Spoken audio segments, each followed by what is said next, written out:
Nous allons parler du plateau de progression. Le plateau de progression qui est souvent observé dans des entraînements de force comme le powerlifting, le streetlifting ou la musculation classique. Pour tous les powerlifters qui ont regardé ma vidéo, lorsque je comparais le CrossFit et le powerlifting, ne m'en voulez pas les gars, ne vous fâchez pas, je vous taquine juste, vous me connaissez, moi j'aime beaucoup taquiner, oui non.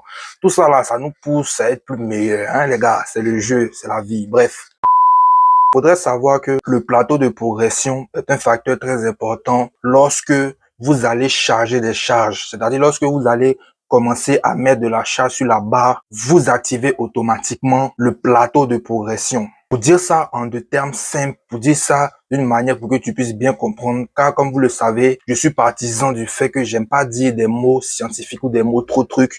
Car si les gens n'arrivent pas à comprendre, si les gens n'arrivent pas à saisir ce que tu dis, ça n'a pas d'importance et ça sert à rien. Le plateau de progression, c'est principalement lorsque tu vas faire de l'overload ou progress overload, ça dépend des personnes, mais c'est lorsque tu vas commencer à charger dans l'optique d'augmenter les charges semaine après semaine ou mois après mois, ça dépend de comment tu veux trancher ta progression.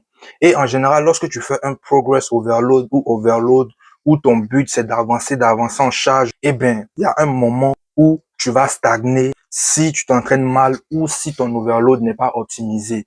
C'est-à-dire que à un moment donné, tu vas atteindre un plafond. Ça peut être 100 kilos, 150, 200 kilos.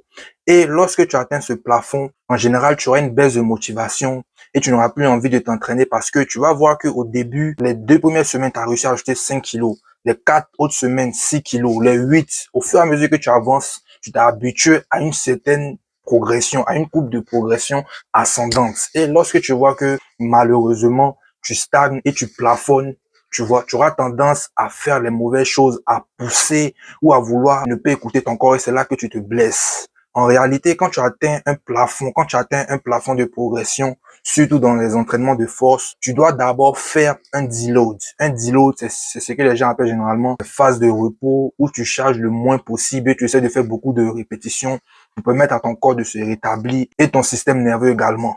Tu vois, ton corps et ton système nerveux doivent se rétablir et lorsqu'ils se rétablissent, après environ 3 à 4 semaines de deload, là maintenant tu reviens, mais avec une nouvelle manière de faire les choses, avec une nouvelle méthode plus optimale.